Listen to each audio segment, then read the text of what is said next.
안녕하세요. 데베스 반도체 업종과 IT 산업 담당하고 있는 임주성입니다. 8월 12일 TCK 리뷰 진행해 보도록 하겠습니다.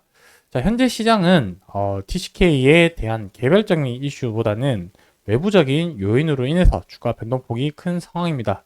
최근까지 해서 경기 침체 우려로 인한 여러 가지 매크로적인 요인들로 인해서 주가 하락이 크게 나왔었고요. 지금은 어느 정도 반등하는 그런 모습을 보여주고 있습니다. 자, 그래서 오늘 이러한 상황에 대해서 한번 짚어보고 넘어가 보려고 합니다. 그래서 첫 번째는 바닥 가능성이 높은 이유, 그 근거와 데이터를 가지고 한번 살펴볼 거고요. 그리고 두 번째는 지금 이번 주에 이벤트가 많이 있는데 어떤 이벤트 있는지 한번 살펴보도록 하겠습니다. 결국 경제 지표와 관련된 부분이고요. 이 부분이 주가에 또 어떻게 발표가 나서 어떤 식으로 영향을 미칠 수 있을지 하나씩 살펴보고 넘어가 보도록 하겠습니다. 자, 그리고, 신용잔고 이 줄어드는 속도를 조금 확인을 해보면은 일반적으로 좀 신용잔고가 해소가 많이 되었을 때 높은 확률로 그 시점이 단기적인 바닥일 가능성이 항상 좀 높았던 것 같습니다. 그래서 이번이랑 코로나 때를 한번 좀 비교를 해볼 텐데 이번에 조금 단기적으로 이 신용잔고가 정말 많이 해소됐다라는 점이 좀 인상이 깊었다라고 볼 수 있겠습니다. 단위가 100만 원인데 이제 억 원으로 바꾸고요.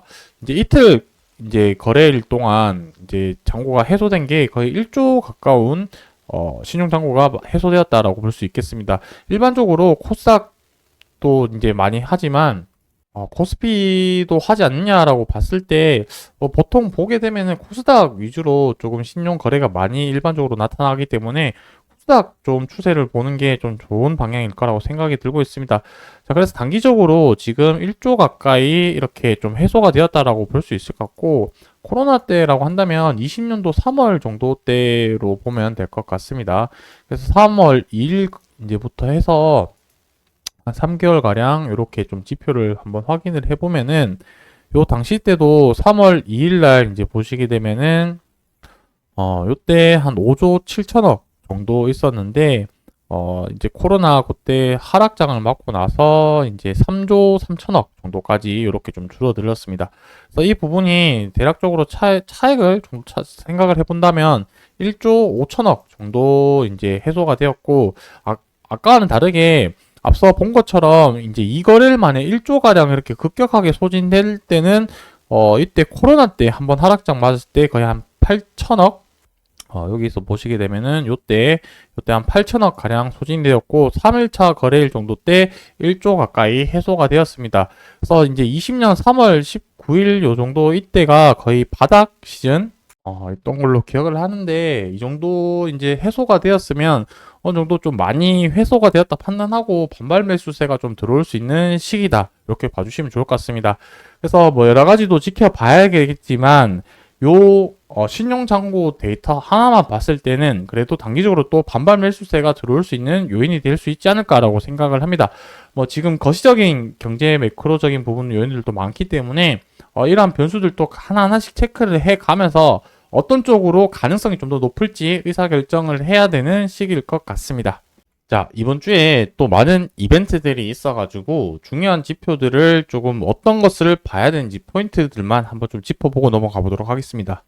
보통 이런 지표들이 주가에 영향을 미치지만 과거와는 다르게 이번에 좀 더 중요하게 지켜봐야 되는 이유 중에 하나라고 말씀드리자면은 최근에 경기 침체에 대한 우려로 인해서 외부적인 영향이 국내 증시에 되게 많은 영향을 미쳤습니다. 그러다 보니까 이러한 지표들을 하나하나가 미국 증시에 큰 영향을 미칠 걸로 판단이 되고 결국에 그 영향이 한국 증시로 미칠 수 있는 가능성이 높기 때문에 지금은 이런 경제적인 지표를 보는 게 좀 중요한 시기일 것 같습니다. 자, 그래서 현재로서는 뭐 여러 가지 좀 키워드가 있을 것 같지만 이번 주에 물가 지표가 좀 주목해야 되는 세 가지 지표가 좀 있는데 그 부분이 뭐 생산자 물가지수 PPI, 그 다음에 소비자 물가지수 CPI 이렇게 있고요. 뭐 이러한 지표 발표 이후에 또 이제 사람들이 시장에서 기대하는 부분이 또 무엇이냐면 이제 9월달 FOMC 회의에서 0.5%포인트를 인하는 B컷을 지금 시장에서 나오고 있는 요런 여론들이 있기 때문에 어떻게 흘러가는지 좀 지켜봐야 될 것 같습니다. 그래서 일정 부분들을 한번 다시 좀 체크를 해 보자면은 8월 12일부터 오늘부터 이제 경제 지표가 이번 주부터 계속 하나씩 발표될 텐데요. 보시게 되면은 8월 13일 날 이제 생산자 물가 지수인 PPI가 발표가 되고요. 14일 날 소비자 물가 지수 CPI, 그다음에 15일 날 소비 판매 이런 지수까지 계속해서 연달아 발표할 거기 때문에 이 발표 이후에 미증시가 어떻게 움직이는지 따라서 국내 증시가 이제 장이 오픈되었을 때 어떻게 움직이는지 영향을 미칠 수 있다라고 이렇게 좀 봐주시면 좋겠습니다.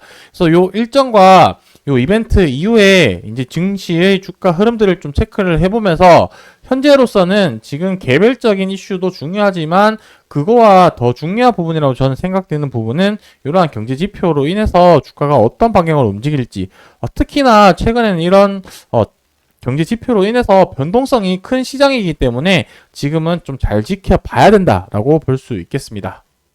현재로서는 단기적인 지지 라인이 형성된 걸로 판단이 되어집니다. 이때 저점 라인 구간들을 이렇게 형성을 했었고요.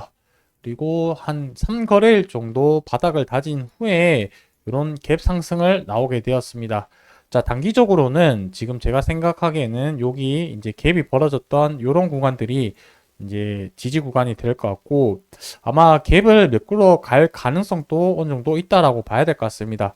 그래서 이렇게 조정이 보였을 때 이 지금 갭 구간에 이제 상단 부분이라고 해야 될까요? 8월 5일 날은 시초 가격이 될 것 같고요.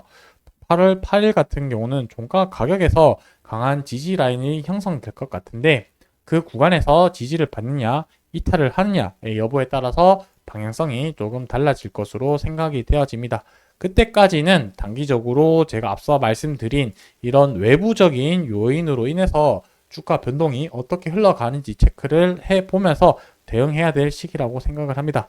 여기와 관련된 내용들을 변동성이 또 보이면 하나씩 또 영상에서 말씀드려 보도록 하겠습니다. 오늘 영상 여기서 마무리하고요. 저는 다음번 영상에서 또 인사드리도록 하겠습니다. 감사합니다.